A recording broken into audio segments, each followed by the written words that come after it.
कोलकाता का एक गांव माधवपुर। ये महीना जनवरी का था और रात के तकरीबन 10 बजे थे। रात के सन्नाटे में झिंगुरों की आवाजें माहौल को थोड़ा डरावना बना रही थी। ऐसे में दो लोगों के कदम गांव की तरफ बढ़े जा रहे थे। अरे वाह यार, आज तो मजा ही आ गया। सही कहा तूने, बहुत मस्त नाच किया था उस पतली कमर वाली लड़की ने, नहीं? यार काश वो हमारे गांव में भी होती तो पूरा जंगल पार करके उसका प्रोग्राम देखने दूसरे गांव नहीं जाना पड़ता। अरे यार कदम तेज तेज बढ़ा, मुझे तो ये सोचकर डर लग रहा है कि घर पर क्या बहाना बनाएंगे। अरे हम कुछ ही मिनटों में गांव पहुंच जाएंगे। वो देख, वो कच्चा रास्ता आ गया। उसकी बात सुनकर महेश ने उस कच्चे रास्ते की तरफ देखा जिस तरफ कोई नहीं जाता था।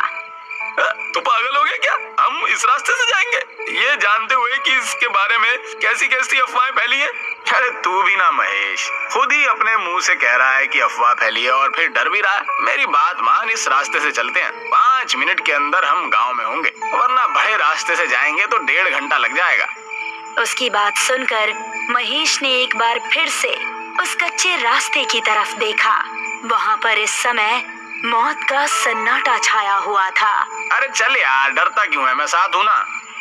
और उसको लेकर उस कच्चे रास्ते की तरफ बढ़ गया। दोनों अभी कुछ कदम ही चले थे कि उनको किसी से सांस लेने की भयानक आवाज सुनाई दी।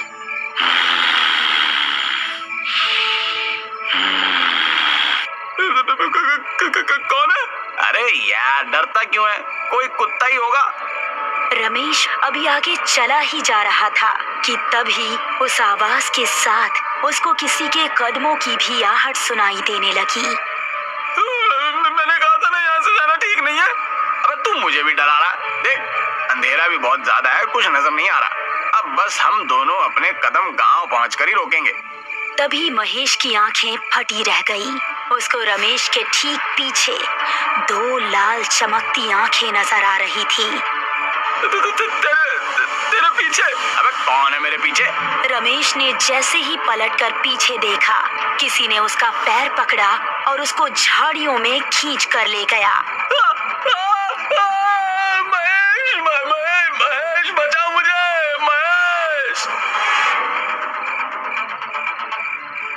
वो बिजली की रफ्तार से रमेश की आंखों से ओझल हो गया। रमेश के डर का कोई ठिकाना नहीं रहा। वो दिल में बस खौफ लिए तेजी से गांव की तरफ दौड़ने लगा और जब तक वो गांव नहीं पहुंच गया, उसने अपने कदम नहीं रोके।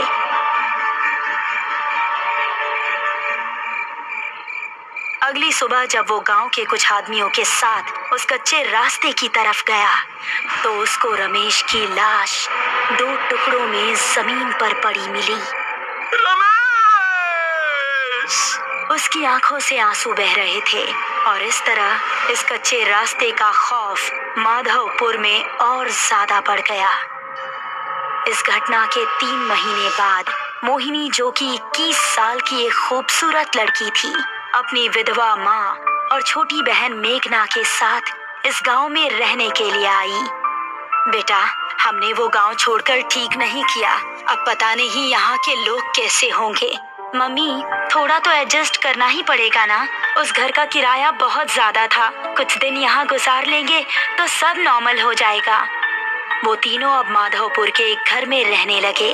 कुछ ही दिनों में उन्हें वो गांव अपना सा लगने लगा।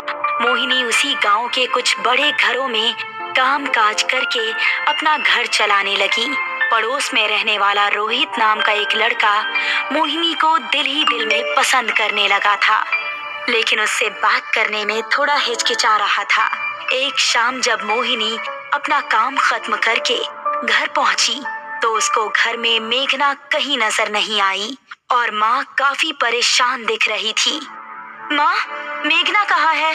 वो दोपहर के वक्त टहलने निकली थी लेकिन अभी तक घर नहीं लौटी। मैंने आसपास पता भी किया लेकिन वो कहीं नहीं है।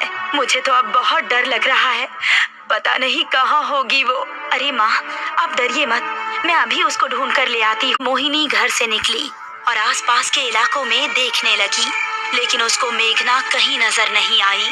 फिर घर वापस आते वक्त उसकी नजर उसी कच्चे रास्ते पर पड़ी। हर जगह देख लिया लेकिन कहीं नहीं मिल रही।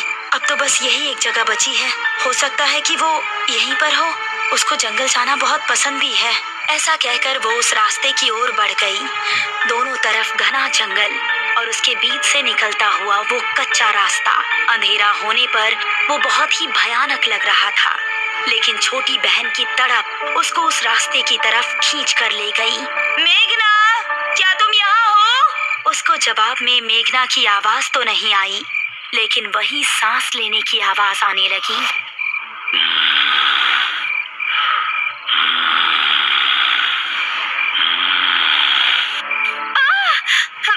ये किस जानवर की आवाज है? मेघना प्लीज, अगर तुम यहाँ हो तो कोई जवाब दो। अब वो डरती डरती तेज तेज कदम बढ़ाने लगी। तभी उसको महसूस हुआ कि किसी ने पीछे से उसका दुपट्टा पकड़ा है। एक पल को तो उसकी सांसें रुक गई और उसने तेजी से पलटकर उसका दुपट्टा घनी झाड़ियों में फंसा हुआ था। हे भगवान, मैं तो डर ही गई थी। उसने झुककर अपना दुपट्टा निकालने की कोशिश की। झाड़ियों में काफी अंधेरा था और कुछ भी साफ नजर नहीं आ रहा था। तभी वो सांस की आवाज और भी तेज होने लगी और झाड़ियों से एक हाथ निकला जिसने उसका पैर पकड़ लिया। कौन है? छोड़ो! वो अब बेहद डर गई थी और अपना पैर छुड़ाकर तेजी से वहां से भाग निकली। उसको लग रहा था कि जैसे कोई उसका पीछा कर रहा हो, लेकिन उसकी हिम्मत नहीं हुई कि वो पीछे मुड़कर देखे। वो घबराती हुई ऐसी भागी कि सीधा वो जाकर अपने घर के अंदर ही रुकी। अरे मोहिनी बेटा, क्या हुआ? इतनी डरी हुई क्यों हो? मोहिनी कुछ बताती इससे पहले ही उसकी नजर मेघना पर पड़ी, जो कि उसी को देख रही थी। मेघना, कहाँ थी तुम? पता है हम कितने परेशान थे। दीदी माफ कीजिएगा, हमारी एक नई दोस्त बनी है, हम उसी के घर पर थे। मोहिनी को मेघना को घर में देखकर थोड़ा सुकून मिला, लेकिन उसके साथ जो हुआ था वो उसके दिमाग में अभी भी घूम रहा था। रात को मोहिनी अपने कमरे में सो रही थी तो उसको वही सांस की आवाज सुनाई देने लगी।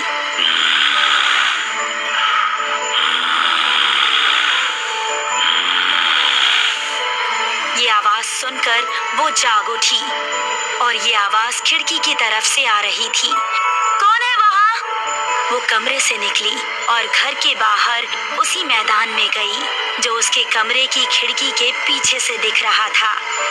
कौन है? कौन हमारा नाम पुकार रहा था? मोहिनी ने गौर किया कि ये आवाज एक पेड़ के पीछे से आ रही है जिसके नीचे बहुत अंधेरा था। वो फिर भी हिम्मत करके उसकी तरफ कदम बढ़ाने लगी।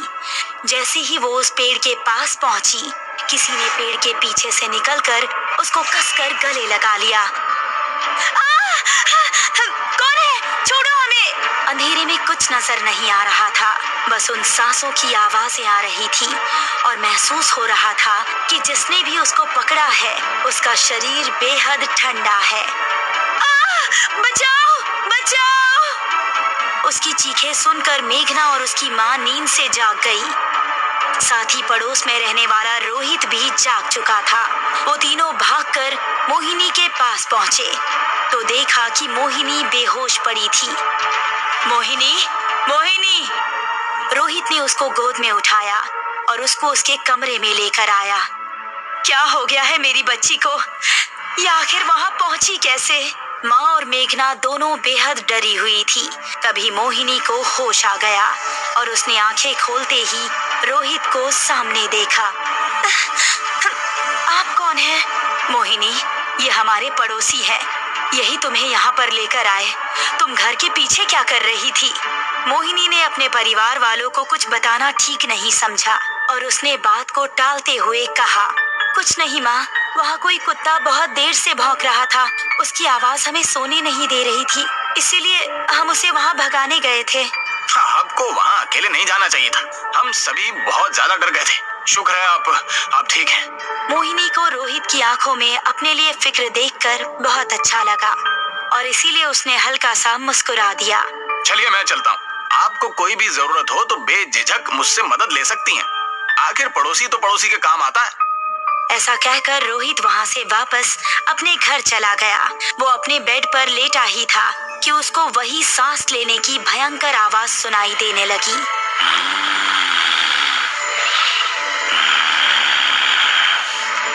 ये आवाज कैसी है?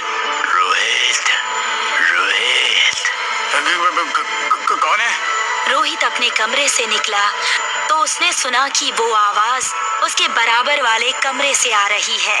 वो कमरे में पहुंचा तो पाया कि वहां पर कोई नहीं था, लेकिन वो आवाज आ रही थी। रोहित, रोहित। कौन है? जरा इधर आकर देख, मैं कौन हूँ। आवाज एक अलमारी के अंदर से आ रही थी। अब रोहित के चेहरे पर डर दिखने लगा। उसने गौर किया कि वो आवाज अलमारी के अंदर से ही आ रही थी। तुम जो भी हो, ये मजाक बिल्कुल अच्छा नहीं है। ऐसा कहकर रोहित गुस्से में अलमारी की ओर बढ़ा। उसने जैसे ही अलमारी का दरवाजा खोला तो उसके चेहरे का गुस्सा खत्म हो गया और आंखों में खौफ उतर आया। तभी एक भयानक लाल हाथ बाहर निकला और अलमारी का दरवाजा बंद हो गया और रोहित के चीखने चिल्लाने की आवाज अलमारी से बाहर आती रही। कुछ देर चीखने चिल्लाने के बाद अचानक से रोहित की आवाज आनी बंद हो गई। तभी धड़ाम से अलमारी का दरवाजा खुला और रोहित की कटी हुई गर्दन अलमारी से बाहर आकर गिरी।